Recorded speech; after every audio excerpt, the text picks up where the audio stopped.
Good evening and welcome to the Conservation Commission meeting on January 10th, 2022. Happy New Year, everyone. This meeting was being held in compliance with Governor Baker's mandates, that is partially Zoom, partially in person. Thank you all for showing up. With that, I'll open the meeting. Do we have any public comments at this time? Hearing none. Do you want to do a quick minutes, David? No. No? Okay. Easy enough. Jane, you want to do, can we do 33 Walnut Street real quick like? Sure. It's the, let's see, I'm trying to get into my new computer. That's basically a boilerplate order of conditions with our normal language, and I just removed some things and added some things, and I've sent it to the applicant's representative, and she had a couple tweaks, and done. Everything good? Yeah, everything's good. All right.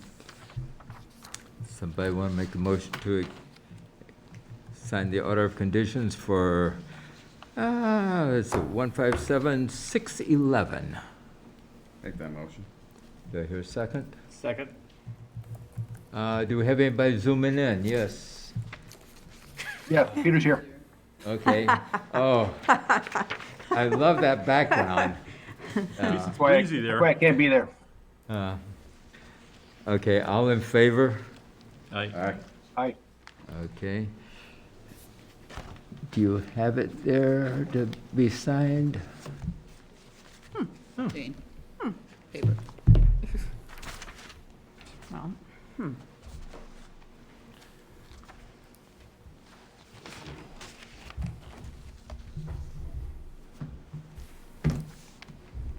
Is there anything upstairs?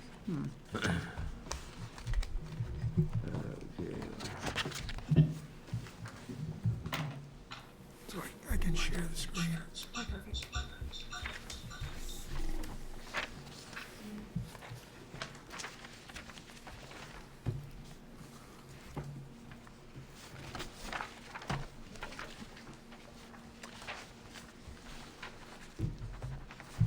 Being 7:05 PM, pursuant to, let's see, make sure I get the right one here. Pursuant to Mass General Laws, Chapter 131, Section 40, Wetlands Protection Act, and Foxborough's Wetland Protection Bylaw, Chapter 267, the Conservation Commission will open a public hearing on Monday, January 10th, 2022, at 7:05 PM in the Gala Meeting Room, Foxborough Town Hall, 40 South Street, and via Zoom on an abbreviated notice of resource area delineation filed by Michael Say, 119 Moore Street Realty Trust for the property located at 119 Moore Street, Assessors Map 137, Parcel 024, to verify the boundaries of all resource areas related to the property. The application is available for public inspection at the Conservation Office. Mr. Buckley. Good evening, Mr. Chairman. For the record, my name is Bill Buckley. I'm Bay Colony Group, and I'm here representing the applicant. And with me this evening is Lauren Gluck from Power Corporation. And what we'd like to present to you is a abbreviated notice of resource area delineation for the property 119 Moore Street. I think everybody has a full-size plan to review, but I've also put up here the a rendering or a colored drawing so that we can talk off of that. So this site, I think most people are familiar with it. It's the old Willow Grove Nursery at 119 Moore Street. And if you were coming from Kokasic Street, it's the Bleachery Pond, is what everybody calls it. You'd cross over, you take a right before you get to the pond, take the long driveway, and cross over to the to most of the upland. This site, again, the commission has looked at this back in 2007, under a DEP file number 157464, and that was for an ANRAD at that time as well. And then subsequent to that, there was a development for a commercial project that we had filed with the commission In this particular case, I think as most everybody is aware, right now, where the developer is looking at building some housing there under a comprehensive permit, has already gone through the preliminary steps with the town, and it's currently making its way through the state bureaucracy. But one of the things we needed to do is wanted to file this in order to get the wetland line reconfirmed so that we can move into the design phase once it receives its site certification from the DEP. So what I'd like to do now is turn this over to Lauren and let her talk it through. She did the delineation and she wrote the report. Sure. So hi, I'm Lauren Gluck, Senior Environmental Scientist at Power Corporation. I, along with one of my colleagues, did this delineation on September 30th or 20th, as well as some additional delineations on December 9th. And I can go through, I know some of you are familiar with the site, but for those of you not familiar, we have the Bleachery Pond, also known as Glue Factory Pond, at the south side of the site there. The inlet is located at the northeast side of the pond. That's the Rumford River. The driveway crosses the location where the river enters into the pond. Then we have some areas of bordering vegetated wetland along the pond itself. Those were not delineated separate from the pond. We just delineated the upward boundary of the resource area to get the buffer zone. And those specific areas are called out in the report. We also have some bordering vegetated wetlands along the Rumford River Inlet. So we have the C series on the, I guess that's the south or east side, and then the B series on the north side. The C series is just a little narrow fringe, and then the B series kind of follows the shoulder of that driveway for a distance before turning off to the north up into the woods off the property. But we did carry the line long enough so that we could get the buffer zone for the entire property. Over at the very north westerly side, there was one new area that we identified that was not identified in the previous delineation. It's Series D. This is a really small area, way too small to be ILSF. I forget the exact square footage off the top of my head, but I believe it is over 500 square feet.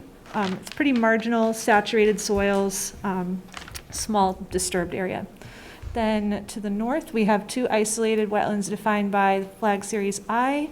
One of them is the larger of the two to the west, extends mostly off the property, but it's a seasonally flooded depression. And then the other one is a bit smaller, off-site completely to the, I guess that's, the north is confusing me, northeast. Okay, so that covers all of the wetlands that were delineated. Pretty much everything was comparable to what was delineated before. There were some areas where the wetlands had expanded a bit and actually could recover some of the old flags and see that, okay, there's leaf staining a little bit beyond the limit of that flag. So there were some minor deviations, but for the most part, I agreed with what was flagged before, refreshed the flagging, agreed with the classifications that were determined before, and with the exception of that additional D series area, there were no new wetlands found. Okay. I've been out there several times back with the original filing. However, we have some new members on the board, and quite frankly, I'd like to set up a site walk. Okay. But before we do that, any questions from the board?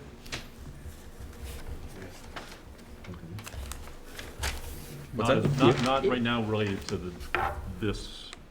Okay. Any questions? No.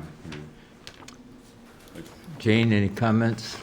I have a couple comments. I talked to Lauren earlier, and I have concerns about the riverfront delineation. I think that the area that passes under the bridge is still riverfront in that particular spot. As a matter of fact, during droughts, it showed that kept on flowing. I think I have pictures somewhere. And also, I was wondering about the area up in the mid-left corner, which is all, looks like it's one level, and kind of, without seeing it, smelled like it could have been a bordering vegetated wetland. Not that one, the lower one. The lower area? Nope, next to the pond. Oh, yeah. Yeah. Over there. And Lauren said she hadn't done that. And then, yes, Yes, because it all looks like it's kind of flat, and I just would like to see that. And I went out with the Board of Selectmen last summer to look at the site, and I crawled through all sorts of horrible stuff to get to the back wetland. Yeah. And, you know, it looks like it could be a vernal pool, but we wouldn't be able to tell at this time of year. The I-series up at the north. It sounds right, Yeah. up Yeah, like in the that top. was the most flooded of the depressions. Yeah, I didn't know what the hydro period was, but I suspect it could, looks like it wants to be a vernal pool, the dirty word. And there was also some sort of a outlet pipe in that general area. From where, who knows? And at the time, it didn't have anything coming out of it, but it was very dry. So that's what I know so far. Okay. Any other questions or comments? Have you determined where the bank is? Where the bank is for the river? Well, you got the river and then you got the pond itself. Yeah, good Yep. point. Because I was gonna don't add see any information on here well, number one, there is a bank.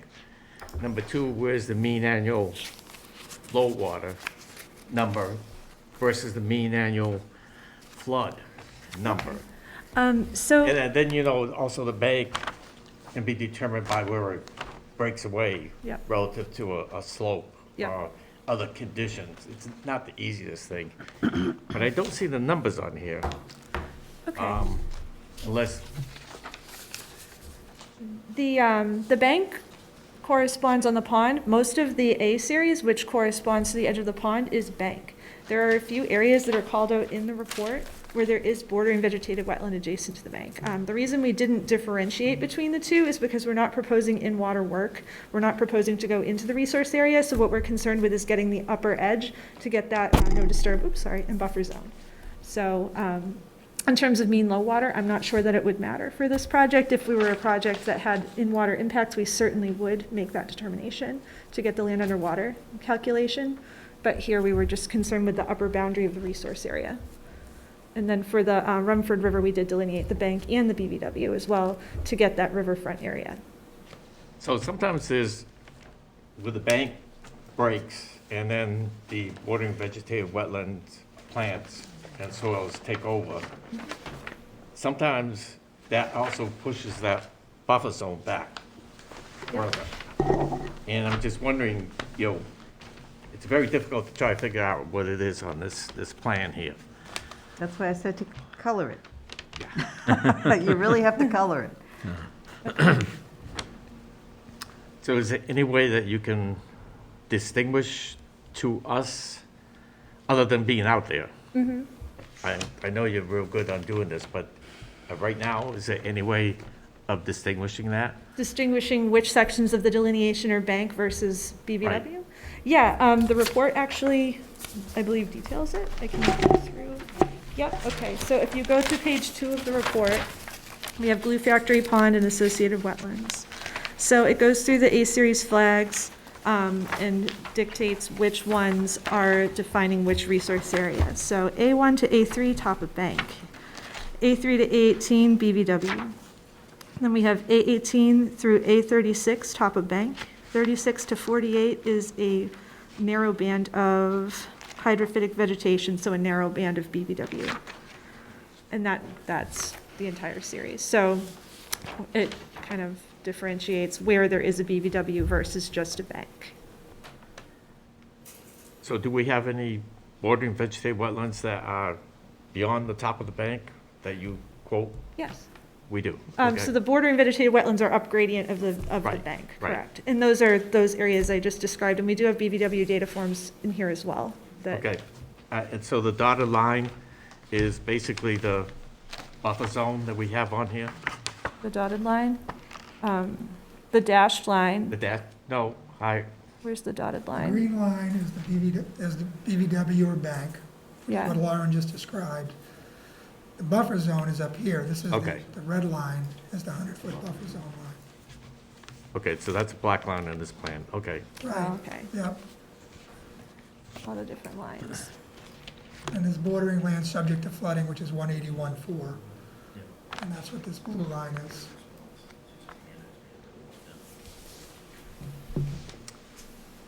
So what is the flood zone in this area, the elevation? 181.4. Do you have it on the plan, Bill? Yes, right down Yep. in this corner right here. It's just, I made it blue in here. We included the FEMA map in the Okay. wetland report as well. Hey, Bob. Yep. My colored version is probably in the file. Do you have the file? There were a lot of lines.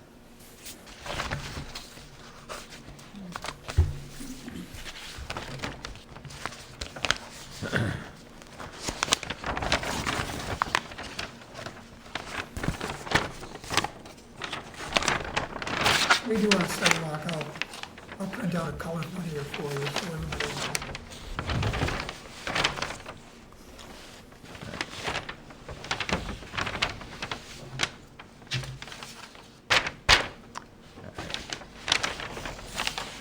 You want to see the colored version?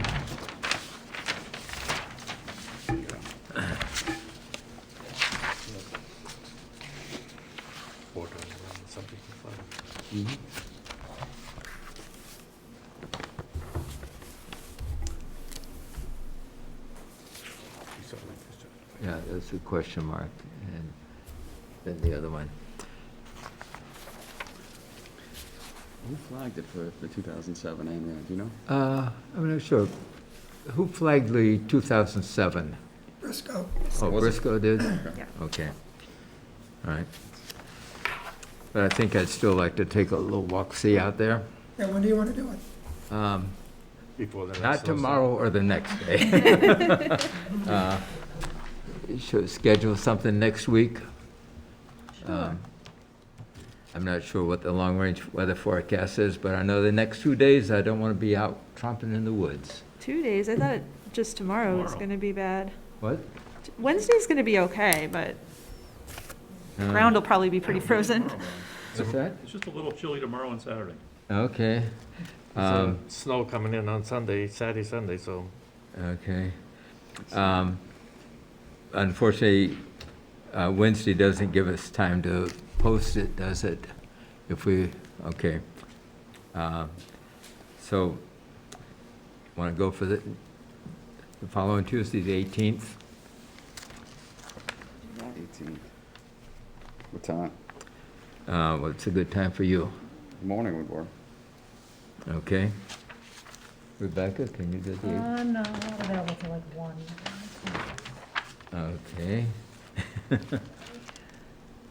Jeff?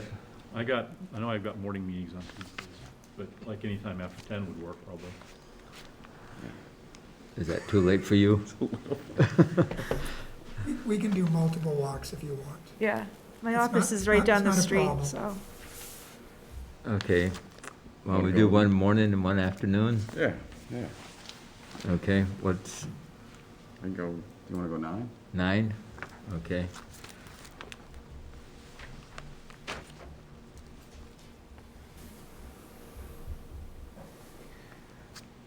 We can make Is that that. okay with you, Jane? Sure. Okay. If So, it's particularly cold, I'd prefer the afternoon. okay. We'll have to see what the weather, but But If- we can dress warmly, yes, yes, we can. then we won't get bitten by thorn bushes either. Yeah, We'll just ruin our warm clothes. okay. So 9, and is there another time, Mr. Bowie? Who's the afternoon? So anytime after 1. That'd be fine. Yeah, I would prefer that one too, Yeah. so maybe I would do that one. Okay, so 9 and 1. That's fine. Okay. All right. Before we continue it, do we have any questions from the audience? Hey, Bob. Hi, this is Carl Vanderboom, if I Oh, could you have a can't really second. see something. Yeah, well, it's going to be weather dependent. Someone's That's- speaking. I think Someone is speaking, I think. on this virtual meeting. Dave? Hi, can you hear me? This is Carl Vanderboom, the abutter at 109 Morse. Okay, I can hear you, I can't see you, but go ahead. Hey, hang on, let me get my video going. Sorry, guys. All right. Hey, there we are. Hey, thank you so much for giving me the opportunity to speak. I just wanted to raise a couple concerns. Thank you, first of all, for recognizing that, what could be potential vernal pools on the proposed site, as well as bringing up the concern about where the river actually ends. My one question or two questions actually, is what will be the process going forward for answering the questions that the agents and other members have had, and especially regarding the potential vernal pools and defining where the river actually ends and the pond begins? Well, hopefully we'll find out the answers on the site walk as far as the vernal pool, and I'm not sure if we'll be able to see where the river ends. I know originally on the filing in '07, if memory recalls correctly, we ended the river at the bridge, if I'm not mistaken. So that precedent has been set. It would take on-site knowledge to overthrow that, as far as I'm concerned. Now, forgive me, but I am no expert on how to figure out the delineation of the river. But what I do understand is it has to be channelized and moving in a constant flow. I would contest that the river stops at the bridge.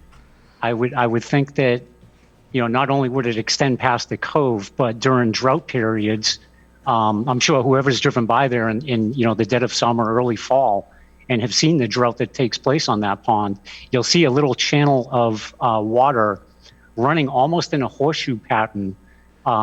If you continue a straight line from the cove to the street, then you parallel the street almost to the end of the causeway, and then it will take a horseshoe right. It will go under the culvert, but sometimes the water is so low it can't even flow under the culvert to get to the other side. And there's another sluice gate that's operated and located directly underneath the factory. So in years past, when there has been an extreme drought, it's almost like the river runs in a little horseshoe right around the whole property, right around the whole body of water, and exits the sluice gate underneath the factory. So again, I don't know how we would determine, where that is exactly, but, from my experience, and, I've lived at this location for 45 years, I haven't seen the droughts nearly as bad as I have in the last decade, but they've been pretty bad in the past. And I do have some photo documentation that will show the drought and show exactly what I'm detailing, the channelization of water directly around the pond and out the sluice gate. Okay, I have seen that myself.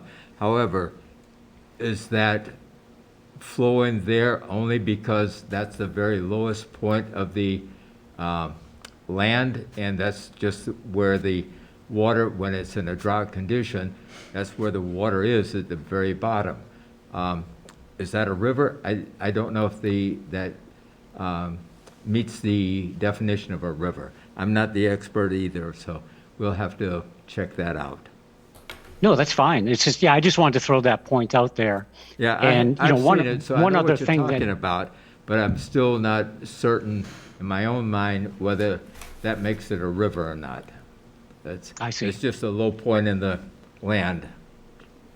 I don't know if somebody else may have just another point of note is, if you ever were to take the opportunity to fish from the bridge at the driveway, obviously, you cast your bobber out.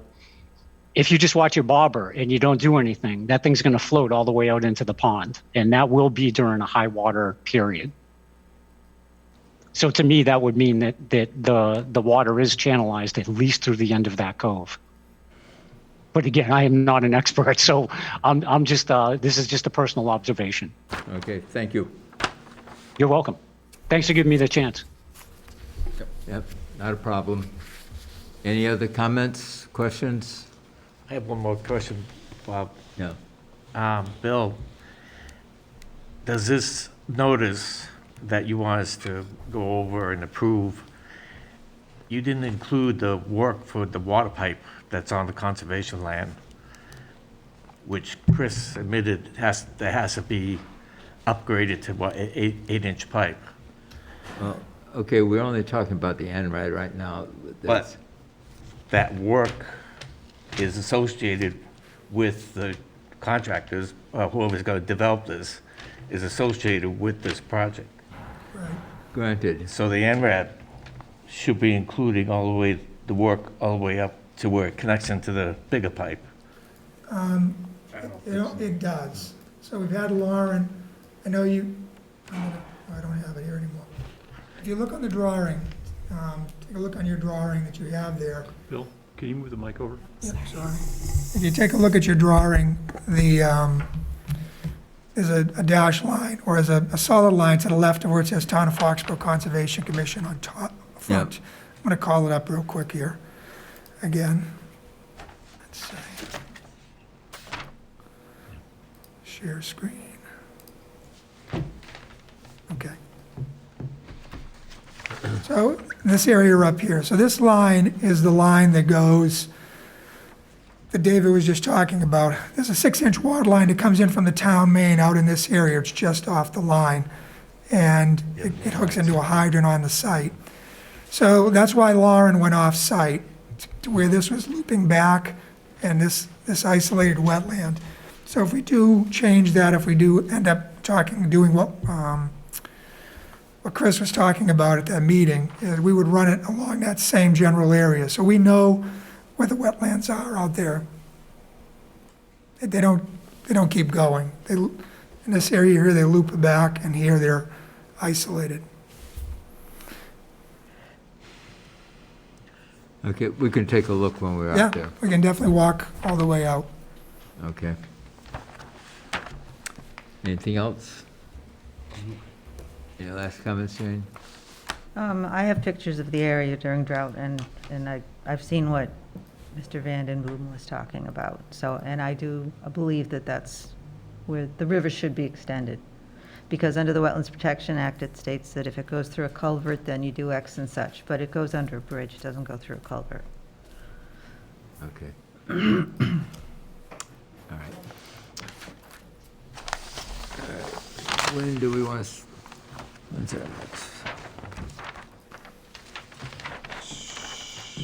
We meet again on the 31st. Somebody want to make a motion to continue until the 31st? Make that motion. Second. Discussion? All in favor? Aye. Opposed? None opposed, so 31st? All right. You're not meeting the 24th? No, we're not meeting until the 31st. Okay. All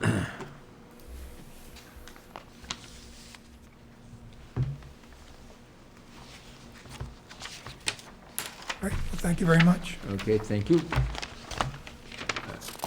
Can I have the colored copy and get it back in the file?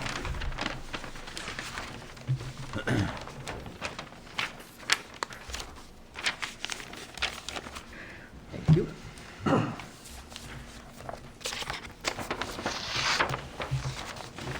It's been 7:25, right on time. We have a continuation of, oops, wait a minute, first of all, 7:20, we have a DEP file 157609 28 Camp Road. The applicant has requested a continuance till the 31st. Someone want to make that motion? I'll make the motion, extend to, continue 157609 to January 31st. Second? Discussion? All in favor? Aye. You two in Aye. there? Yeah. Peter? Okay? Aye. Okay, thank you. Now at 7:25, we have a continuation for 157610, 31 Water Street. Mr. Buckley? Mr. Chairman, give me 1 sec.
Good evening, Mr. Chairman.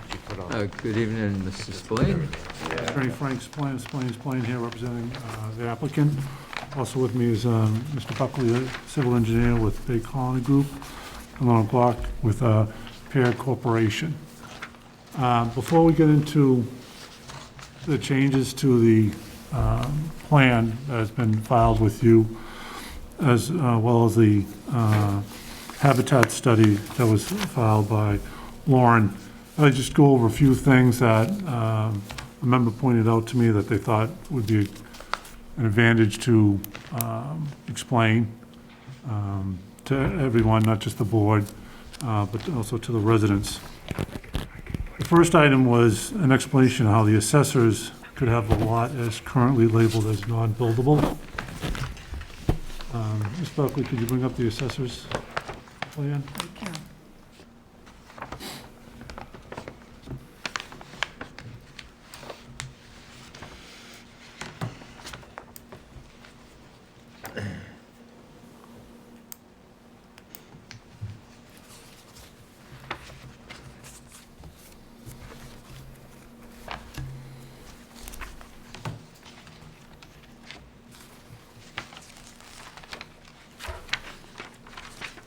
Can you zoom in at all on that, Bill? Yep, what do you want?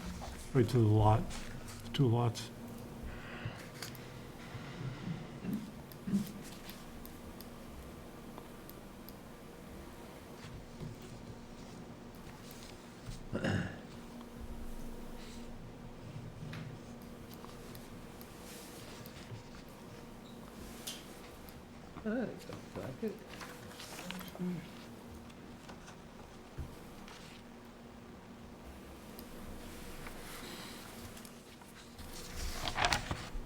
As you can see, these two lots combined here are the current property that we're talking about.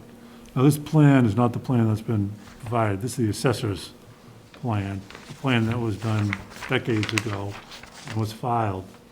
And the assessors have this as a buildable lot, and this is a non-buildable lot. The reason this is considered a non-buildable lot, back when the plan was originally done, was the frontage of 50 feet is not adequate. I'm not sure if the width, a certain amount back, is adequate either, but the area is definitely adequate. But again, the lot frontage is not. So the assessors correctly labeled this as unbuildable at the time this plan was done. Back then, a lot had to have at least 40,000 square feet of area. As you can see, this lot does, and this lot has a house on it. Under today's regulations, a lot has to have 60,000 square feet of area in this area, because it's by the lake. So this lot right here is a pre-existing non-conforming lot.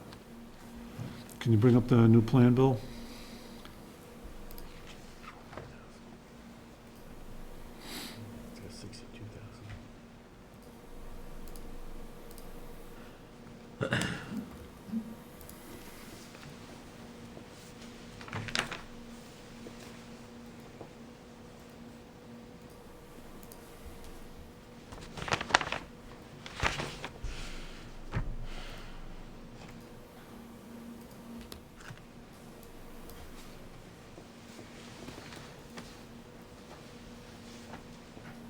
So what Mr. Buckley has done here is combine the two lots to making 3 parcels.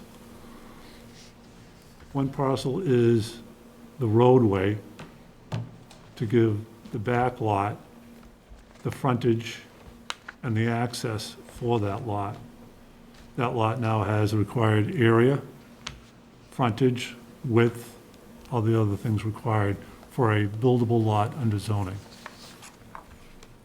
This other lot is over 60,000 square feet now, which again is required under zoning, so that is a buildable lot now.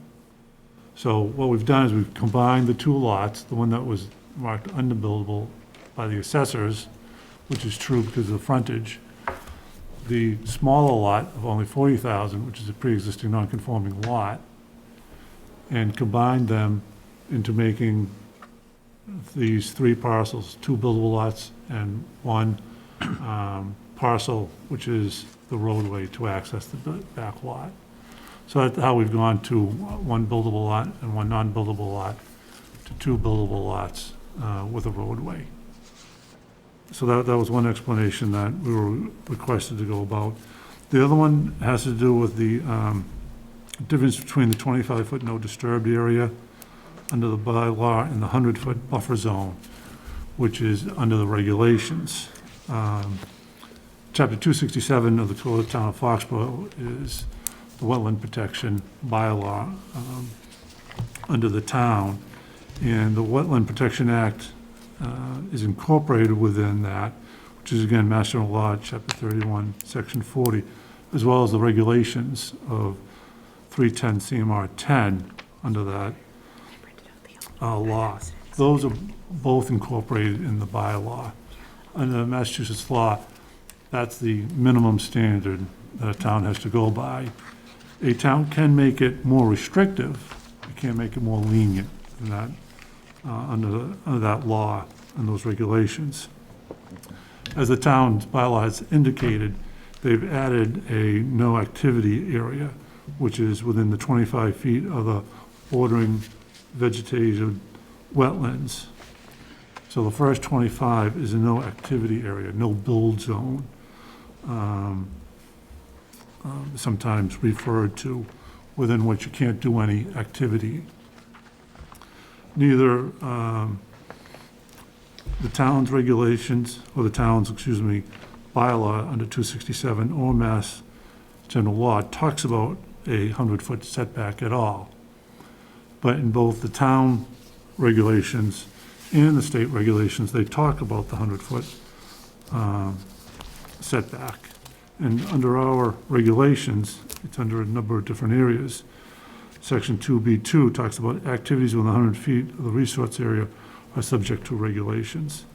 Applications are required whenever activity within 100 feet of the wetlands under Section 5 and under Section 8A. It talks about a buffer zone to the boundary. A buffer zone is land extended 100 feet from the edge of the fall resource areas, and it lists a number of resource areas. So from 100 feet out, it is a buffer zone that requires anyone that wants to do work within that area to apply to this board for an order of conditions with regard to any work done within that. And again, the first 25 feet is a no activity area, so people can only work from 25 feet out to 100 feet within that area. So the 100 feet area is not any kind of a no work area. The first 25 feet is a no activity area, but from 25 to 100, you can do activity in there, but under your jurisdiction to see how it affects the resource area. And in one of the areas, it talks about the impact that can have on the resource area, not on the 100-foot area or anything like that, on the resource area and how that affects it. So that's the two differences. The 25-foot is under the bylaw, the wording within the bylaw. The 100 is within the regulations, which allows that work within the 100 feet to get in front of this board to see what kind of effect it can have on the resource area. So with that, I'd like to have Lauren go over her study. Sure. So I completed a wildlife habitat evaluation. Could you get a little closer to the mic? Does this one work? Yep. Okay. Can you hear me okay? All right. So I completed a wildlife habitat evaluation for this property on a couple of dates, I believe, in December. So essentially, for buffer zones, typically a wildlife habitat evaluation is not required. Under the WPA, there are thresholds for when a project would trigger this type of evaluation to be required, when a project impacts resource areas to a certain threshold. However, knowing the ecologically sensitive nature of this site, we went forward and did the evaluation for the area within the buffer zones on the property, and then did some more detailed study on the actual vegetation composition of the site. So we used the DEP Wildlife Habitat Protection Guidance as kind of the framework for this evaluation, and then added in some additional study at our discretion, knowing that we're looking at upland areas. That is a evaluation designed more tailored towards wetlands. So we wanted to make sure that we really captured the entirety, the upland valuable wildlife habitat features as well. So Bill, if you could pull up the map in the wildlife habitat evaluation. So in red here. Got the pointer right there. What? Pointer's right there. Oh. Frank stole it. Sorry. All right. So in red over here, this is the limit of disturbance, the limit of clearing. So that's the area that I focused on evaluating what are the different habitat features present and what are the habitat features that will be lost. And then the overall site is the entire parcel here in yellow, as well as the driveway parcel. So the way that these evaluations work is that you look at what's in the limit of disturbance. You quantify, you go through the list and quantify what are the different important habitat features there. And then you take a look at the overall site to get a big picture view of what, the density of those features in the entire site to say, whether or not what's being lost from this project will have a detrimental effect on those features in the big picture of the overall site. So when we went through the detailed evaluation Appendix B, the features that were found included, there were some wetland and upland food plants. So we had a lot of oak trees, a lot of pine trees. Those are both good food sources for upland wildlife. We had a few high bush blueberry, not very many, because we're staying out of the wetland and staying out of the 25-foot, and that's more of a wetland species. There was some huckleberry and some low bush blueberry cover interspersed kind of throughout the site.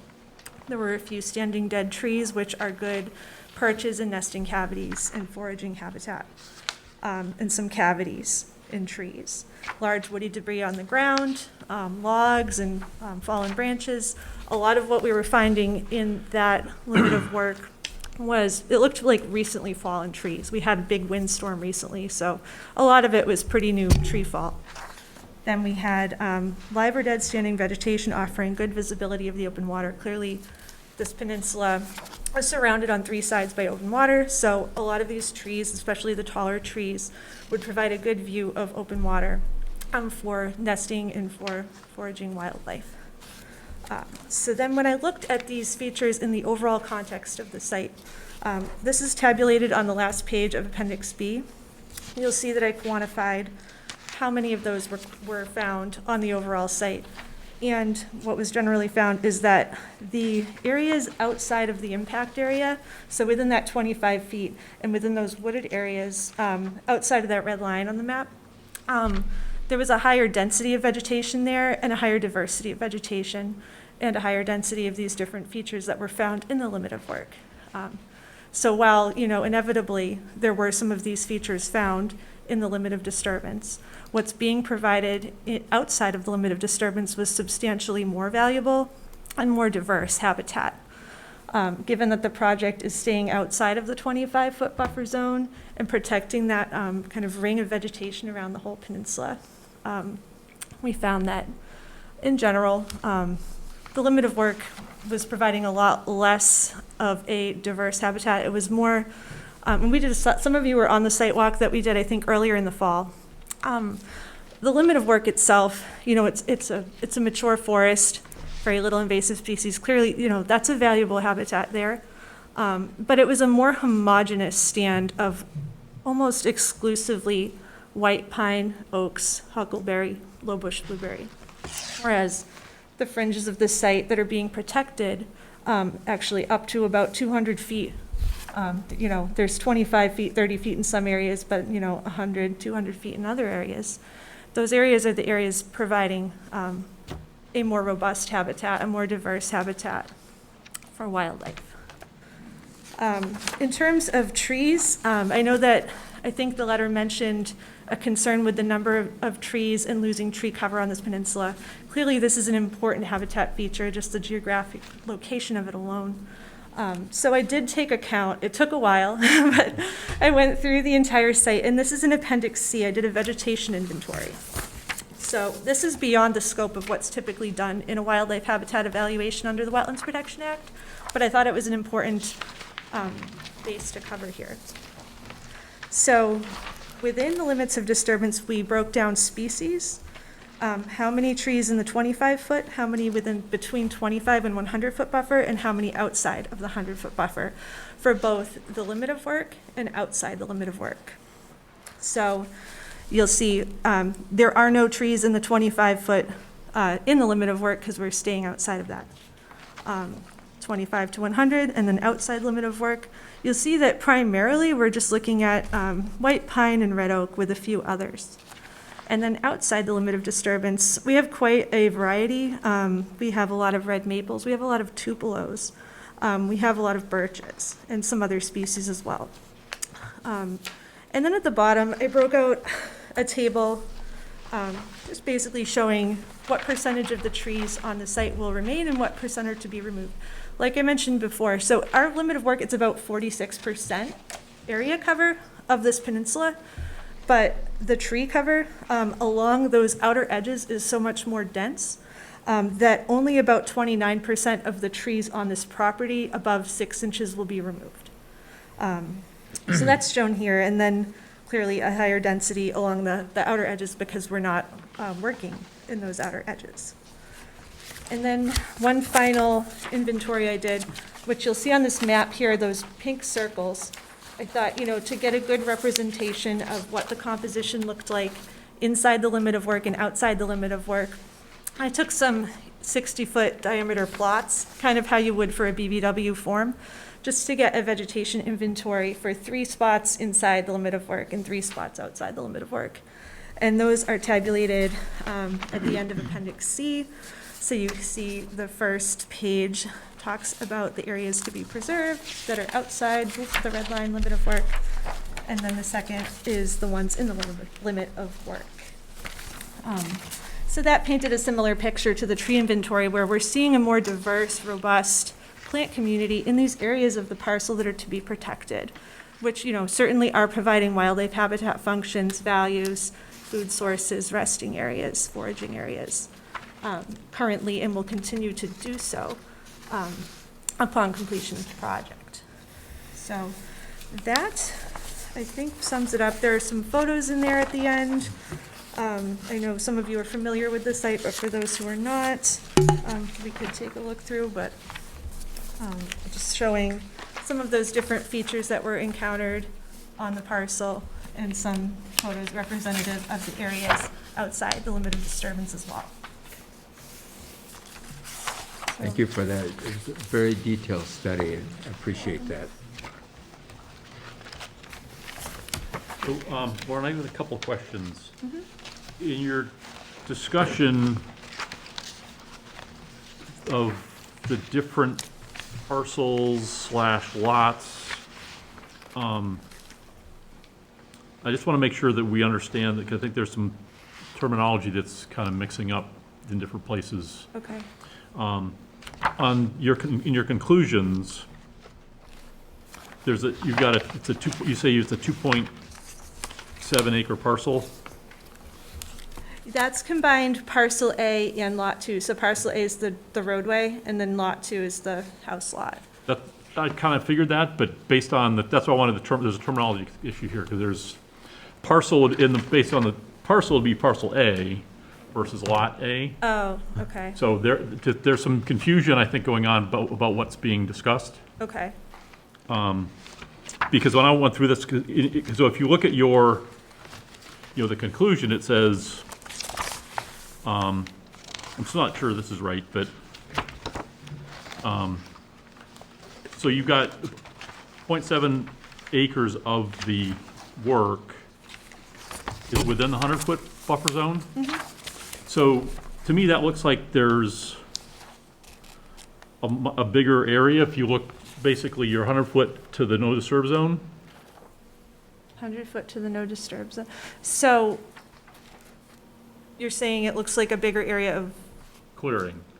of clearing than 0.7 acres? That's what I measured. We can remeasure it, but That's right. It's about right. It's roughly 30,000 square feet of clearing within commission's jurisdiction, between 25 and 100, and roughly 38 total overall. Can you, sorry about that. Can you kind of just describe, show on here where the clearing is taking place? do you want me to do it, or? So it's the red line. I'm gonna try to be steady-handed as possible, so it's Okay, this so that's- bold. Bold red line is the limit of clearing and grading and disturbance.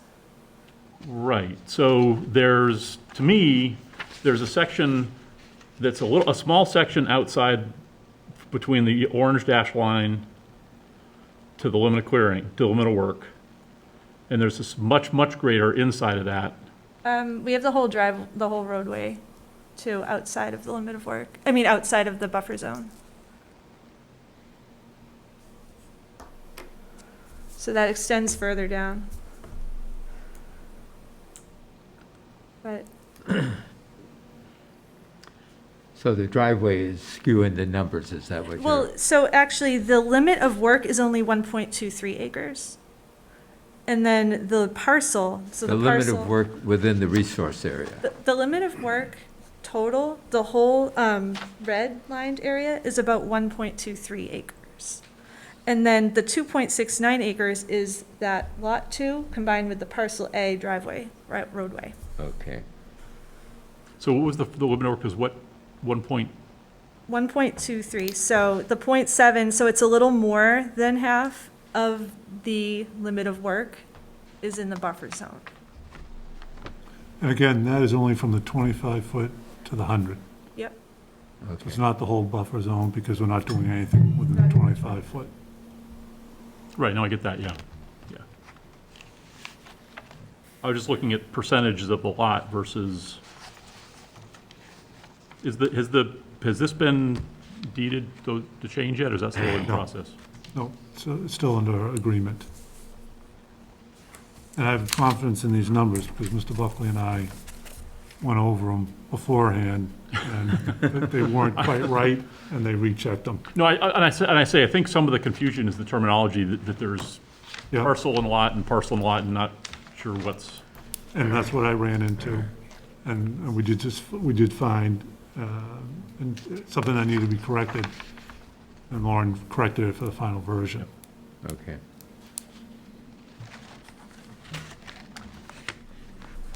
Any other questions up here? Jim, is that for now? No questions, but I would suggest if any order was issued, that we consider sort of the recommendations that were put in the wildlife habitat report from Pear. So, Mr. Bodie, what I'd like to do now very quickly is go over some of the civil changes to the drawings. And if you can open up your plan, I know everybody should have a copy. And over here, let me start sharing it.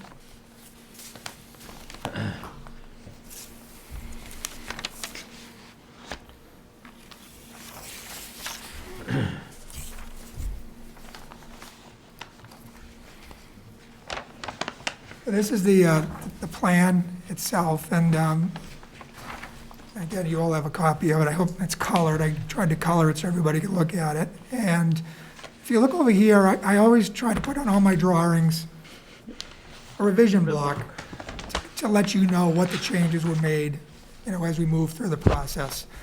So this particular revision block, I'm going to just talk through some of them, and I outlined these in my cover letter. One of the things we did is we moved the house 10 feet further south. So as you're looking at the drawing, that would be down. And that was one of the requests from one of the members. We've added a split rail fence along this edge here. So starting here at this corner of the house, all along the north side, and then wrapping it around the east side. Again, one of the members made a comment about that. Over here on the east side, in this particular area, I'm going to zoom up, is we've changed the planting somewhat between, this, what we write, A108 and A104, which is basically from here to here. So that we, instead of just low bush blueberries along that area, we've added in high bush blueberries or sweet pepper bush, which was recommended at the last meeting. And I put a note in there, it says, if unavailable, other materials may be substituted with approval of the conservation agent. Many times we just find we just can't get them for whatever reason is that year. So I just put that in there as a kind of a catch-all in case that comes up. On the erosion control detail, which is on sheet 2, so I've added I don't think I created a sheet 2, but if you go to that on sheet 2,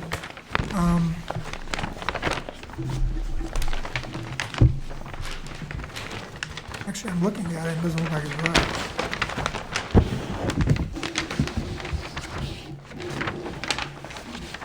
So I added a construction fence with notations. Does yours have that? If you look at the detail, the silt stock erosion control. Oh, yeah, I think it's all having to do with the septic system. No, in the upper right corner. yep. Right under the roof Yep. drain system, yes. Right there. Silt sock erosion control, yep. So what I've added in there is, there was a lot of discussion at the last meeting about, we wanted a construction fence in addition to the sock in order to make sure that nobody can say that they didn't see it.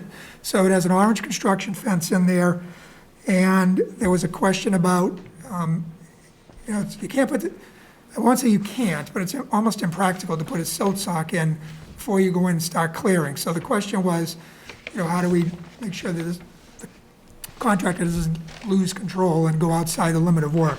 So I put a note in there that the fence is to be installed. You can install the fence prior to any clearing, and then the silt sock is to be installed after clearing but before grubbing.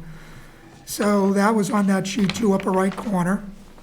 Then if you go back to sheet 1, I've also added it up top here, a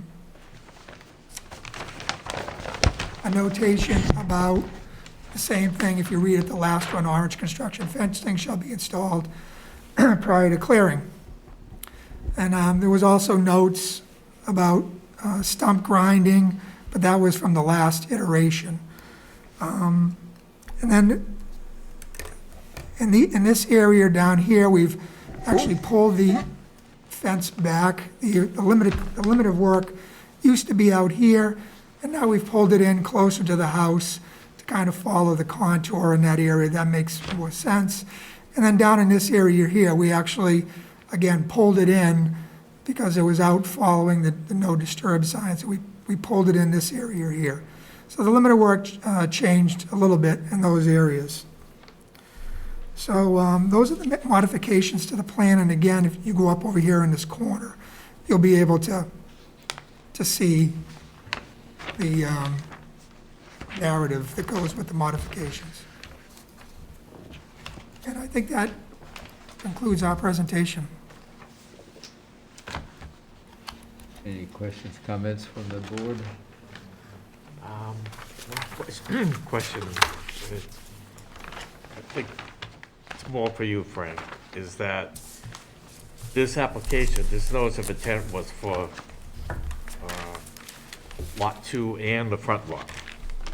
But the only activity on Lot 1 was the demolition of the house. And if anything's going to occur there,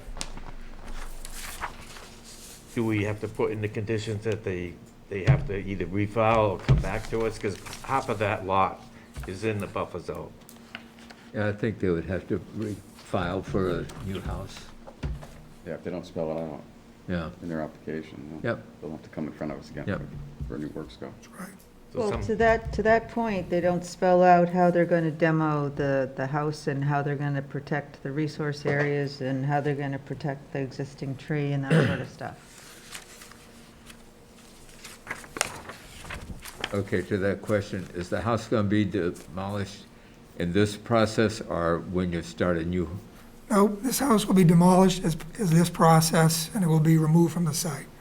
So it'll be demolished, it'll be demoed, and leave the site, and then the hole will be filled in, and that will be that's the work to be done in there.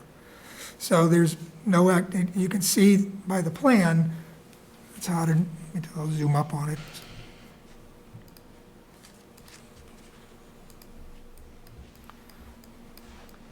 You know, so this is what's happening in this area here is, and maybe half the house, a little bit more than half, lies within the buffer zone. So it's going to be demolished and carted away. Somebody was, I think during one of the sidewalks, somebody mentioned what a beautiful oak tree.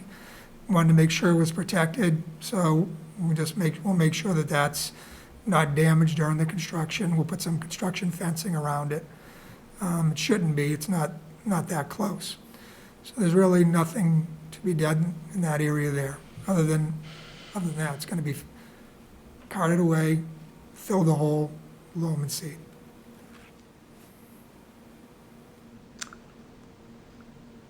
I wonder if we have to put some type of a condition in I this think we order would, I think we about that. would. So Bill, that tree is really nice, yes, I'm the one that probably mentioned it, and it's also being strangled by an invasive vine, so I said maybe if you could chop the vine at the base. If it were to be protected, you're supposed to protect the area under the drip zone, which is the whole tree, it would go right up to the house, I think. But also, a concern is that the whole side yard there it's just covered in invasive plants. So mowing it probably would be a good thing rather than a bad thing in some instances. So perhaps adding that, like a one-year mow or something of that area to keep the invasives down. I don't know. But because the back is so pristine, it's just the disturbances are gonna cause all those things to start growing in the back portion as well. So if they can be dissuaded from, flowering and making seeds by cutting it, it would be a good thing. And we certainly wouldn't mind putting that as a condition. Yeah, I can't imagine. It's more like an education more than anything else. I'm sure that the property owner wouldn't necessarily want to be overrun by a bunch of invasive vines. Anything else for now, Jane? For now, no. I think Laura brought up two different paragraphs of suggestions about while the work is going on. One of them's on page 3, the bottom paragraph, and then there was one at the end of her conclusion, the 4th paragraph. And I'm wondering if you could come up with some type of a plan that could guide the developer or whoever's gonna be doing this, especially when you mentioned about power washing equipment, avoiding transport, plant material, because they're gonna have to bring in, you got some good soils up there on the site, but they're gonna be bringing in loom and other stuff too, as part of the grading and things like that. So in your experience, can you help out in how to actually accomplish this, both with us and the owner, developer, applicant? Yeah, that's something I could look into, some suggested wording for conditions. I wasn't sure how the commission wanted to approach that, if you have typical conditions you would normally use for this, but We do.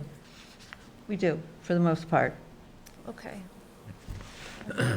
Yeah, because that's certainly, it is a pristine, hardly an invasive to be found back there, so we don't Sure. want this to be introducing. Well, tracking through all the invasives to get back there Right. also. So, I mean, if there were any way that you, as a first step, removal of the invasives in an appropriate way, and then disposal in an appropriate way, and I've got information on that, at least along the tracking route where the trucks will be coming and going, it's just complete invasives. Yeah. And there's a lot. it would be a shame for that to be brought into the construction site.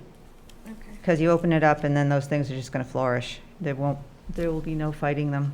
Yeah. Yeah, you know. Plus, it's not good to just bury them, dig them up or bury them someplace on site. Oh, no. Because, well, that picture place, that soccer fields, they actually piled up all the invasives and they finally burned them. If you burn them, that's They good. burn, you Yeah. can burn, yeah. Each town has different regulations on burning, but it's an option. Burning poison ivy and poison oak is very dangerous. Oh, there's none of that around. Oh, there's a lot of buckthorn on that site. Yeah. So if you would like some assistance with wording, I can help out with that. It would be appreciated. Yeah. I think it's also to help out whoever's gonna be doing this work, because they may not pay attention to it because they don't deal with that stuff. Right. Yeah. Yeah, some sort of a compliance person would probably be a good thing, just to keep an eye and make sure that things aren't tracked. And like I said, it is a pristine site, as you know, and it would be a shame for it to get destroyed by a bunch of invasives growing in the front of the property. Which is the nature of the beast, by the way. Invasive plants were brought in because they were pretty. There's an awful lot of them in Wellesley. And this house looks like it had a lot of pretty invasives that it brought in. And unfortunately, they are taking over in the front, but the back, not one. There wasn't even one back there. Yeah. Yeah. Okay, So, Bill, just one last, do you oversee, from your experience, oversee the location of this fence and putting up the orange there exactly in that place, or? Yeah, so typically the way it works is the contractor will hire a surveyor, us, to go out and mark the limit of work. And then he goes out and he lays his fencing or erosion control along the limit of work. And then I have to go out, or Rich, a surveyor, has to go out and certify that it was installed in the correct location. And then typically, and Jane will give you the go-ahead at that point after she inspects it. So yes, you asked that last time about making sure, the clearing, and now we're talking about the invasives in front. And I think I said it last time, and I'll say it again, it's not a problem to make that a condition, to make it maybe a little bit stronger than you normally do, that instead of just requiring us to certify the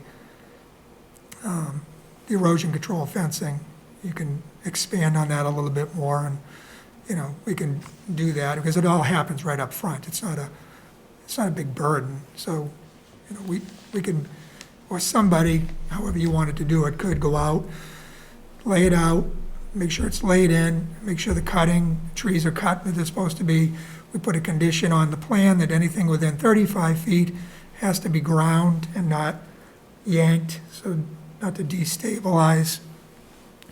Within the 25-foot no-touch, and then you could expand it to talk about the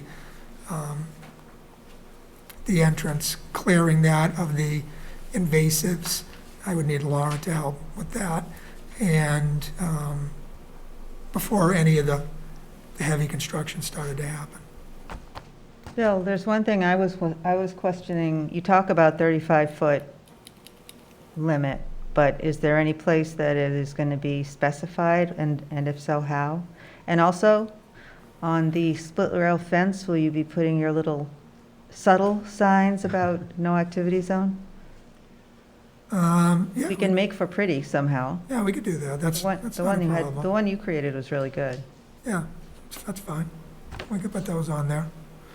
And what was the first thing you said? 35-foot? How is that going to be known to Well, whomever? I think what we can do, this is something the planning board does, and I'll just make it as a recommendation, is, so after you put the fence up, prior to the cutting, you could come out. You can walk it with me, with some of the members or whoever, it doesn't matter. And we can just identify those trees, we can paint them. And so the contractor will know, you have to grind these and not yank them. So I mean, in essence, you're going to have a 35-foot no activity zone, because it's going to be 35 feet where nothing's going to be grubbed, the ground's not really going to be disturbed. You're going to have native plants. So in theory, the duff layer is going to, there's a really, really thick duff layer out there, which is really important for water quality and all that sort of stuff. So, I mean, stating that you'll vegetate that area and not have heavy machinery in there is going to be really helpful. I agree Like I with said, you. almost like 35 feet, no disturb, Right, almost. at the end of the day, there'll be a 35 feet area that's either natural for 25 and then plantings for the next 10-ish. Down in this area here, it's not 10, but the rest of the area. And it won't be graded either, will it? Very little grading in that area. That was something I wanted to point out to everybody when we did the site walk. That's why I graded it, the stakes. Very little grading down by that area. Because one important habitat and interest of the act feature is that thick layer of duff, because it does protect, and I noticed you put a 12-inch compost sock in there, which is, I don't know, is that the biggest? It seems pretty large. It And is, compost socks are supposed to be really good because they mimic the forest floor, and any water that goes towards them goes through and becomes cleansed, I guess you can say, as if it went through the duff layer. So that duff layer is very important. And in this instance, I was really surprised by how deep it was. You can practically jump up and down on it like a trampoline.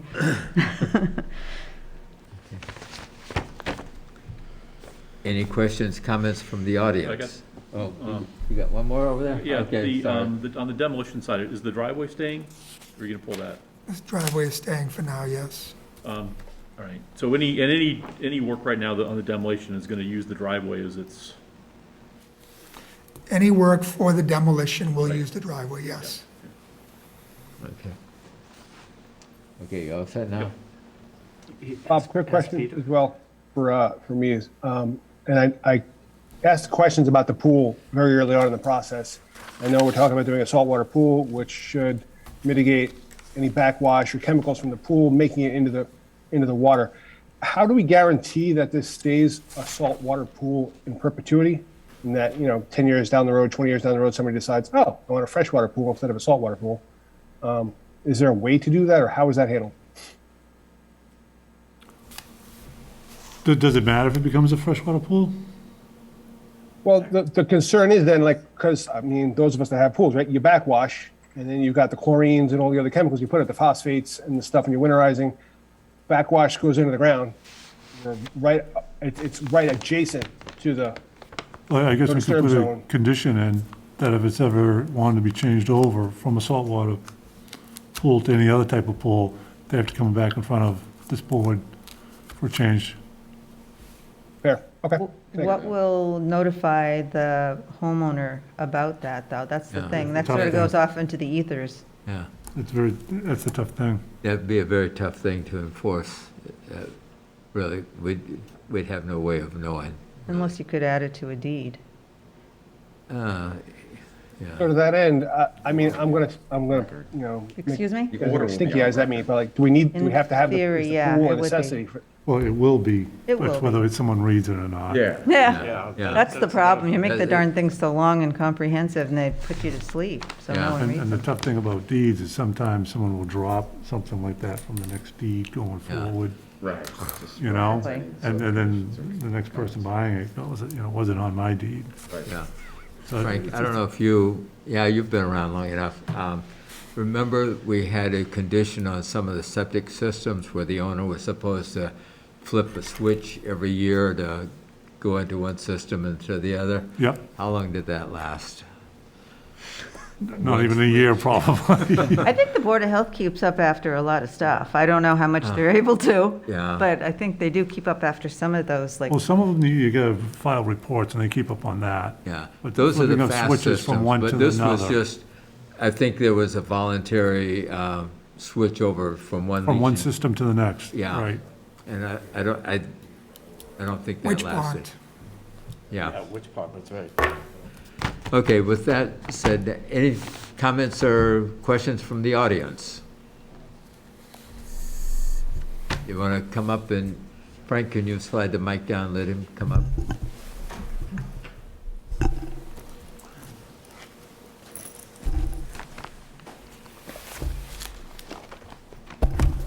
Hi, John Hage, 18 Woodland Road, Foxborough. Wait till you get to the mic, please.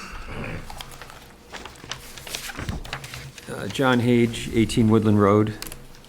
I just have some questions on the habitat study that was done. You mentioned from your report that 1.23 acres will be cleared of the 2.69 acre parcel, 70% of which is located in the 100-foot buffer zone. Yet when you mentioned what you studied, you looked at the area that's just being cleared and not the area that the buffer zone itself, what's living in the buffer zone. So part of the area that's being cleared is located within the 100-foot buffer zone. So the study actually focused primarily on what was in the 100-foot buffer zone, which is in the Concom's jurisdiction, within the limits of clearing. So there is an Appendix B, that's the wildlife habitat evaluation form, where you go through this pretty comprehensive list of different features to look for in that limit. And so that, I focused on the buffer zone. But then the vegetation inventory that was provided in addition to that focused on the whole entire site. So every tree to be cleared was counted in the buffer zone in the upland, as well as on the entire site outside of the limits of clearing. Well, two things that were of note is that didn't really see what the impact of clearing all of this land will have on the buffer zone once it's cleared. That was not mentioned at all or noted, and it will have significant impact because it will change the heat topography and create a heat island there, and what impact that will have then on the buffer zone and everything that's living in the buffer zone. That was point one. And then point two is really didn't see anything about most of the wildlife will live in the 50 feet from the water from the water on up. And we didn't really see an accounting of what was living there. We know that there's otters. We know that there's fox, fisher cats, blue heron. I didn't see any mention of the wildlife. Okay. So when I went out to the site, it was on two occasions. One was, I think, late fall, one was December. It's not the best time to get a big picture of all of the wildlife living there, but the focus of the habitat evaluation is to look at what types of habitats could be potentially provided. So even if you don't see a specimen of that animal at that time, you're looking at what types of different tree cover and different plant composition is there and different habitats that would support all of those different species. So in going through that Appendix B, you're identifying what in the limit of work is there that could be providing habitat for these different species, and the Appendix B really details out what those species potentially would be. I did note that there were deer tracks, there was deer scat all over the place. I know that I read the letter that there were accounts. I didn't see otter when I was out there, but that there are otter there, nesting birds. There was a lot of waterfowl out on the pond in the open water areas.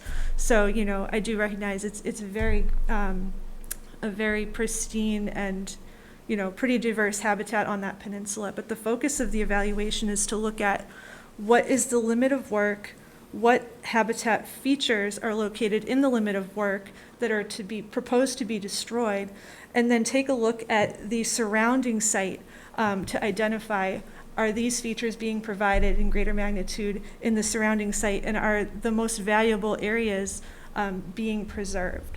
So, the function of my review wasn't to identify every species that's there or could potentially be there, but to get an idea of what the different habitats are and what's being provided there and what will continue to be provided.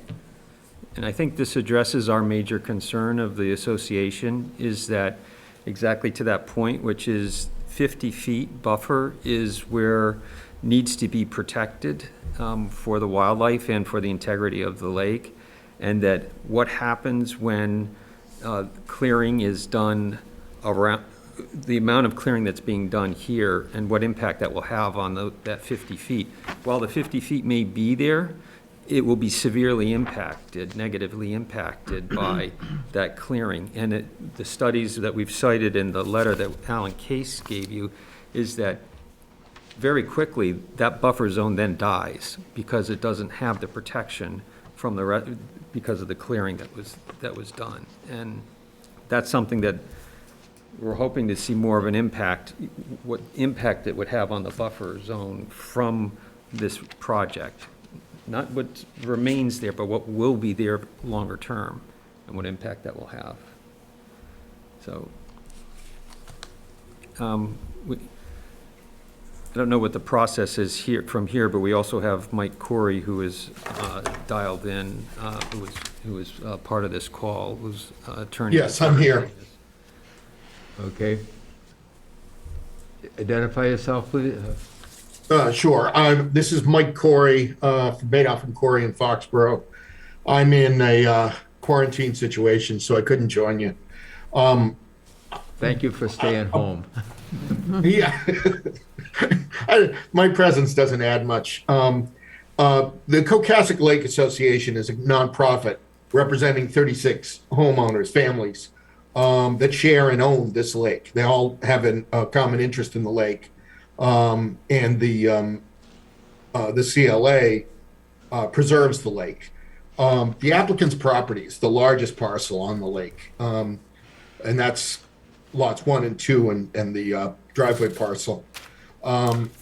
The parcel's 3 times the size of the average lot on the lake, and the impact is about 1,200 feet of lakefront, I believe.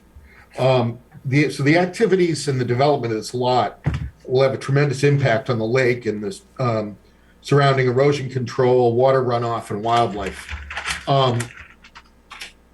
These homes have historically been constructed to capture as much of the benefit of the proximity of the lake as possible, but also in consideration of and being mindful of the ecology and preservation of the lake, all for the benefit of the common owners.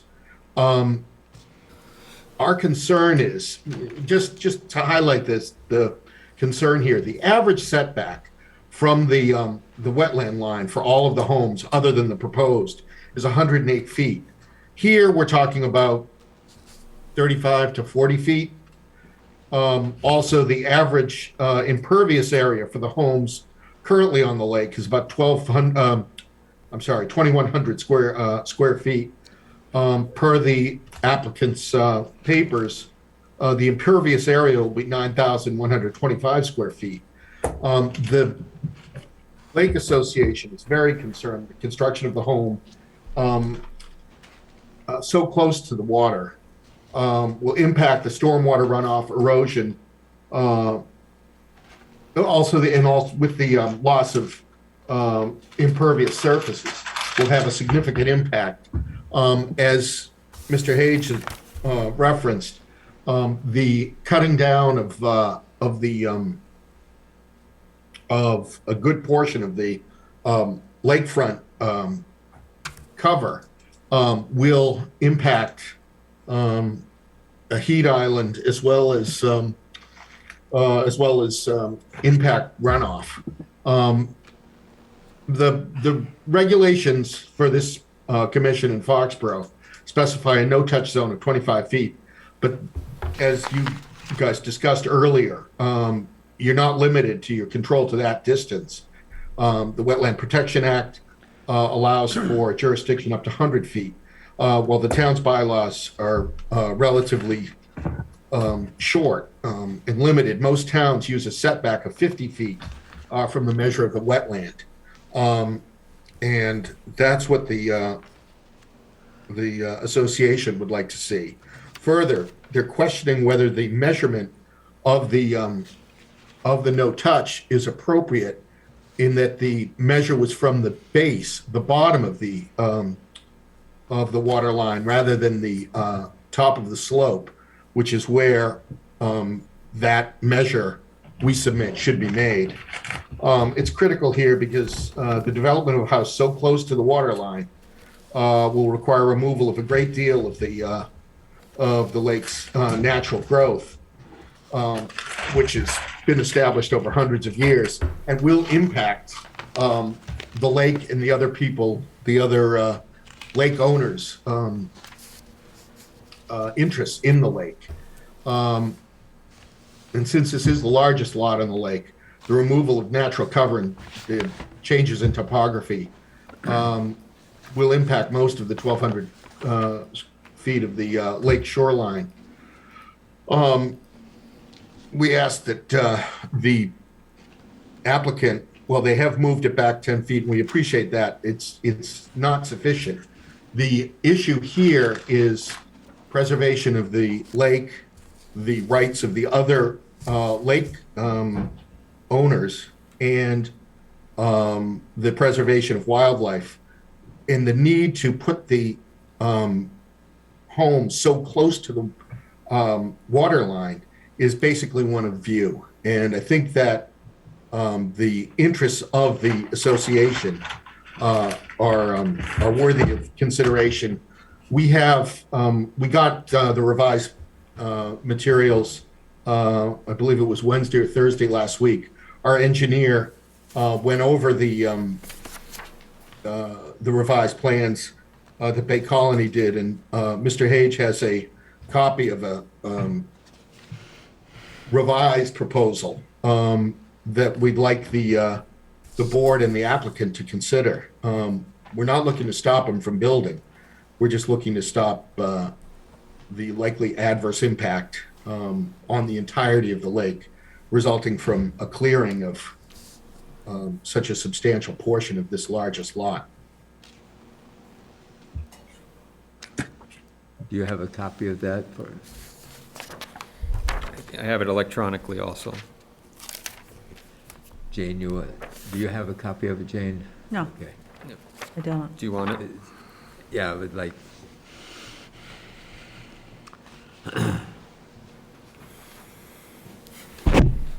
Thank you.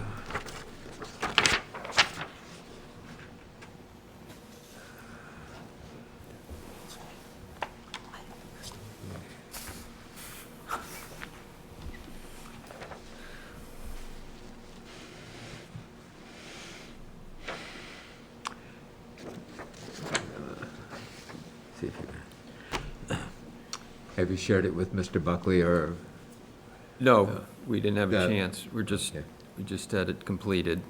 Yeah, it was revised over the weekend and this morning. I only got to see it a little earlier today. All right. Mr. Spilling, would you like to comment on some of the comments?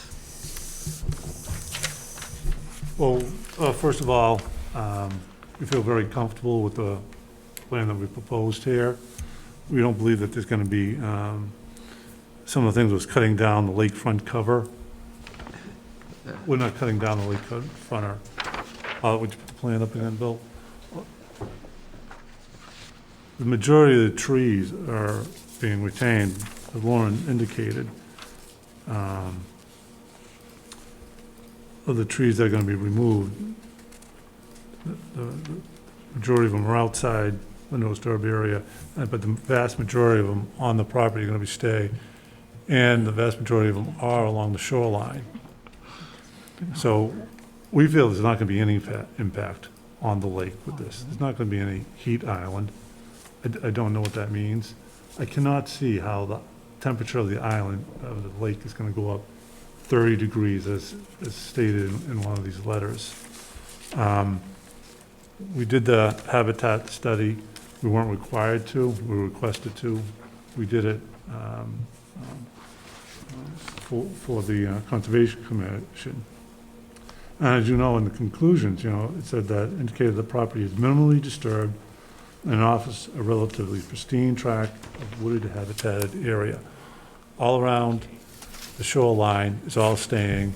A large portion of it around there is also staying. There's an abundance of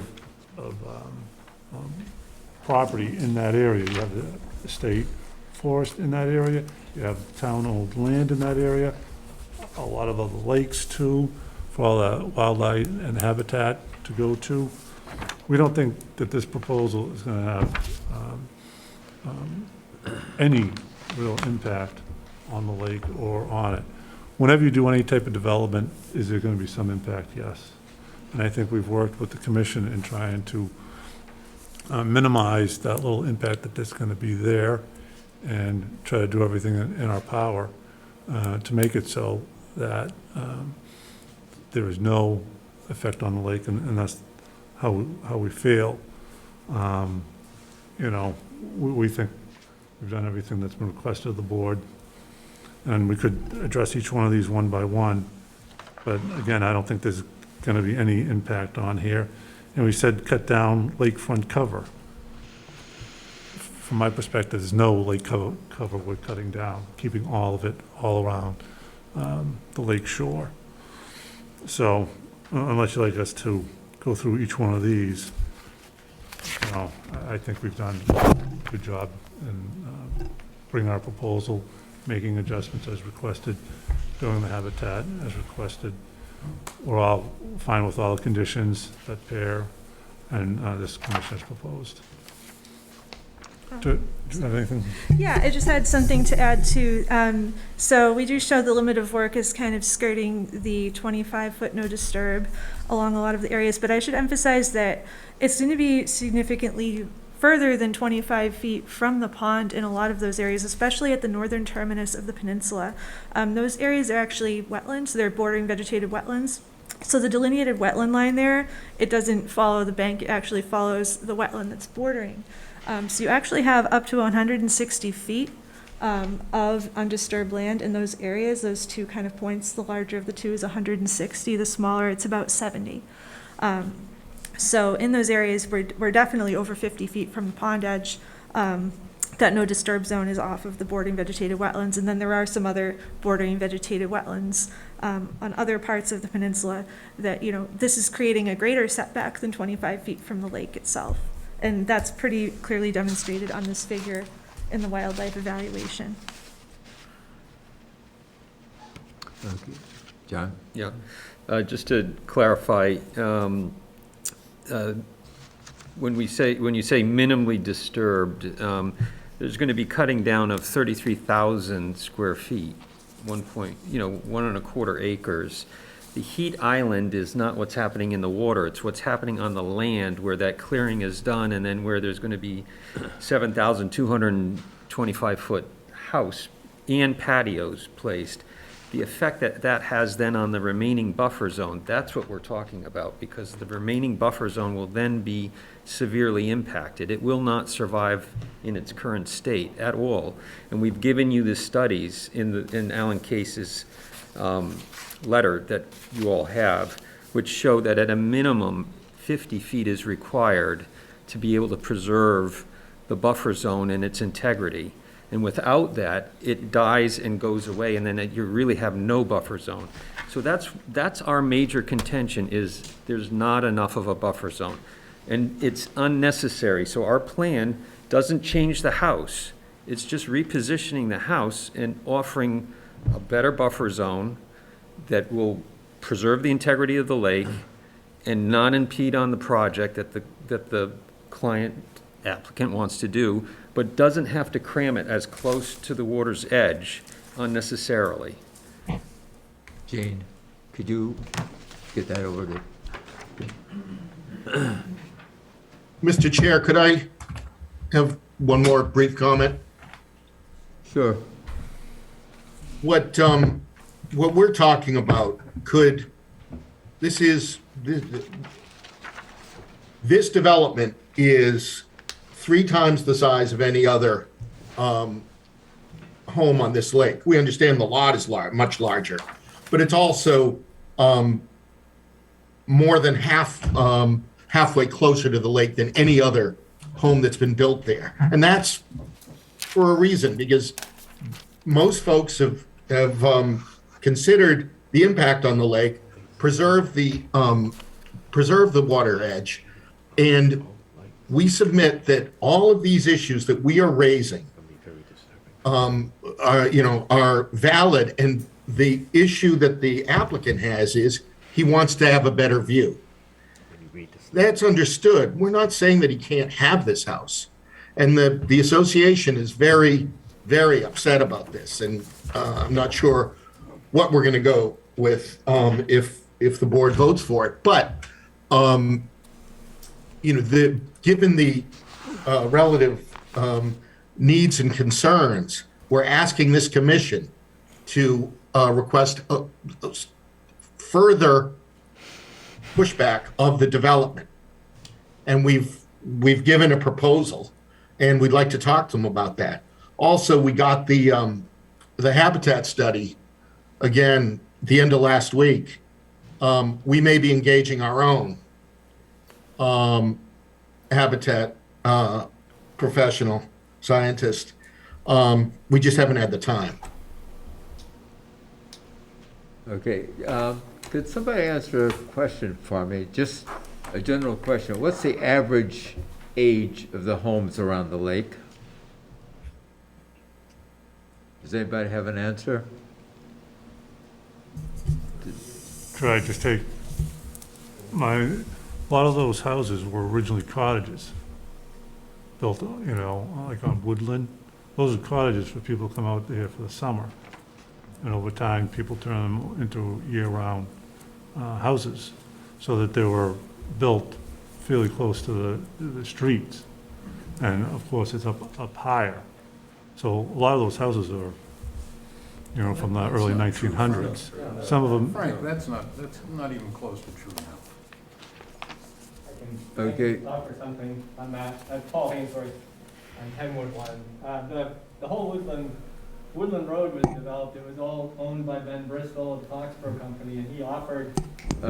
Unfortunately, we're on Zoom. You gotta use the microphone. So, Paul Hainsworth, 10 Woodland Road. The Woodland Road was originally, it was developed in around 1946 to 50. Ben Bristol, as I understand it, owned the land, and he offered it to certain Foxborough company executives to build their houses on. They weren't cottages, these were their residences. And Hol Bowditch was the head of innovation. He's the one who built the house that we now live in. So my dad worked for the Foxborough company for 45 years, so I have sort of a little, some history with that. But so a lot of the houses were built in around 1950 on Woodland Road, and then there's various ones have been around the lake, have been torn down and rebuilt, and there are some so there are modern houses as well as the original, but most of the houses are, I would say the average age is probably 50 years old maybe. So that's just my take on it, no documentation. Okay, I was just, because times have changed. Well, and but I'm the just trying majority to of get the- a little history on it for my own edification.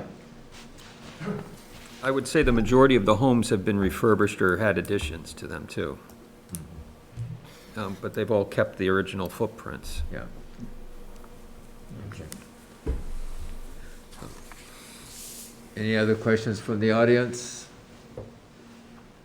I guess we would say, and I don't know if Mike is here, we discussed that the reason we're here is because this is self-inflicted by the applicant in terms of creating his own problems by where this house is positioned. There's other ways of positioning this where it wouldn't have as much impact. And we've given a very reasonable compromise as to how it can be moved slightly and accomplish a much better buffer zone without impacting the project in a material way at all. So that, again, we're being reasonable and with the consideration of the community, the lake, and the association in mind, in welcoming a new neighbor. Mr. Buckley, any comments on? We don't have anything more to add, Mr. Chairman. Okay. Anything else from here? No.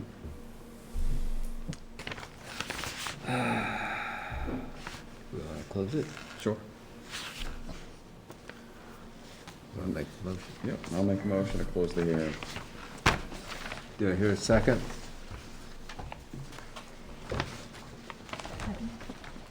Discussion?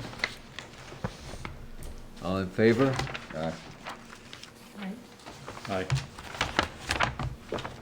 Peter? Are you there, No, Peter? mute. Aye. Aye. Okay, thank you. Thank you all. Thank you, Mr. Chair.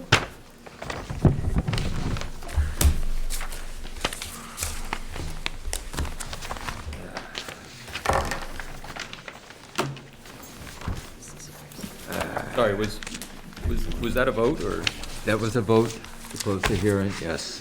for, and what was the vote for? To close the hearing. Oh, to close the hearing, sorry. Yes.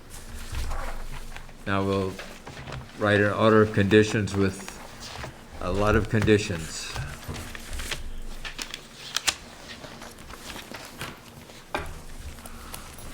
You say you have no more minutes? No, did you get a chance to read the last one? Are you taking that one? You can take it. Jane? Could I have that plan?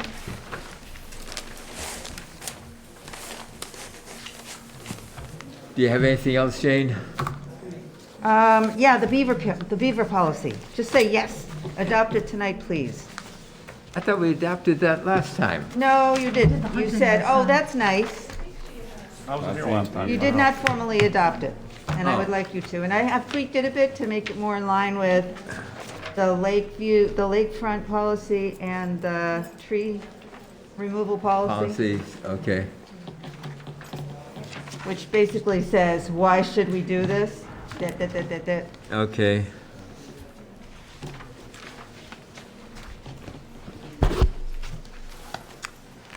All right. Everyone jump at once. Have a good night. Good night. Make a motion to adopt the beaver policy. Motion's been made to, do I hear a second? Second. Discussion? All in favor? Aye. Opposed? None? Yay, thank Am I you. getting my beaver hat? What about that? More beaver So when am I pelts? getting Is that my what- beaver hat? I have a pal. I could bring that in for you to pat if you want.